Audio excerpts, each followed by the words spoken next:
Pada 2021, Jakarta pernah mendapat predikat kota terbaik dalam Sustainable Transport Award atau penghargaan transportasi berkelanjutan yang diadakan oleh Institute for Transportation and Development Policy. Jakarta telah memiliki sejumlah pilihan moda transportasi massal, mulai bus Transjakarta, KRL, MRT, LRT, hingga Jaklingko. Bukan hanya warga Jakarta yang menggunakannya, tetapi juga mereka yang berasal dari wilayah aglomerasi. Lebih cepat juga, terus secara waktu kan juga kita udah bisa perkirakan ya, jadi kita bisa manage waktu lah, kapan kita harus berangkat dan ekspektasi sampai kantor jam berapa udah bisa lebih ketakar lah dibanding kalau misalnya kita bawa kendaraan sendiri macet-macet di jalan. Paling 2 jam sampai ya, tapi kalau naik kendaraan pribadi belum macet, terus ya capeknya juga sih kalau bawa sendiri, tapi mendingan naik kereta gitu. Kalau dari biaya, kalau naik kereta lebih murah sih, kayak naik kereta kan cuma 4.000, terus MRT tuh 5.000 ya, 9.000, PP 18.000, kalau naik pribadi pasti jauh lebih mahal. Sayangnya, beragam moda transportasi publik ini tidak serta-merta membuat Jakarta bebas dari kemacetan. Jumlah penduduk Jakarta yang lebih dari 11 juta orang per Desember 2023 bisa melonjak hingga 15 juta orang pada jam-jam kerja pagi hingga sore hari.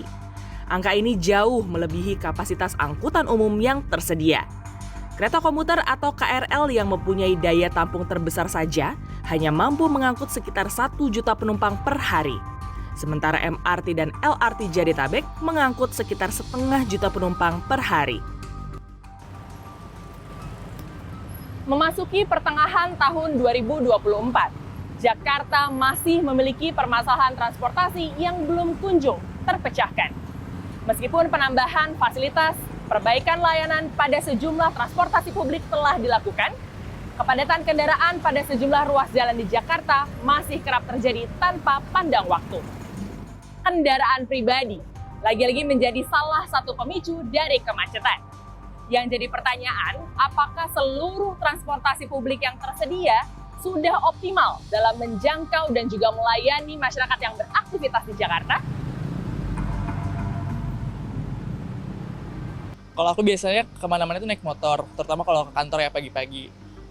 Alasannya adalah karena memang transportasi umum kebetulan aksesnya cukup sulit dari rumah aku, jadi aku lebih prefer naik motor sih untuk kemana-mana juga. Sebenarnya ada kendaraan umum, tapi nggak menjangkau ke rumah gitu, jadi hitung-hitungannya jadi lebih mahal daripada bawa kendaraan pribadi gitu.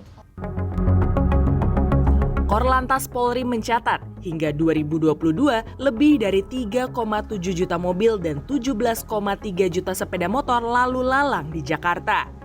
Pengamat tata kota menilai hal ini terjadi karena masih banyak daerah penyangga Jakarta yang belum terjangkau moda transportasi umum. Akibatnya, tak sedikit warga yang memutuskan untuk memiliki dan menggunakan kendaraan pribadi. Kalau sekarang yang dibutuhkan itu adalah harus terintegrasi terlebih dahulu. Kenapa? Karena angkutan umum itu kalau tidak terintegrasi dari sisi koordinasi antar moda, tidak terintegrasi dari sisi tarif, dia menjadi sulit dan mahal. Sebenarnya, jumlah pengguna transportasi umum sudah meningkat. Jumlah pengguna Transjakarta misalnya naik hampir 43% pada Maret tahun ini dibanding Maret 2023. Begitu juga jumlah rata-rata penumpang MRT yang naik dari 91.000 orang per hari pada tahun lalu menjadi 102.000 orang per hari pada tahun ini. Integrasi menjadi kunci untuk mengurangi dan mengurai kepadatan di kota yang tak lama lagi berusia 497 tahun ini. Jika moda transportasi umum dekat dan terjangkau, masyarakat bisa diajak untuk membatasi pemakaian kendaraan pribadi dan lebih banyak menggunakan transportasi umum. Clarissa Aradia, Kurnia Yuniarwan, Jakarta.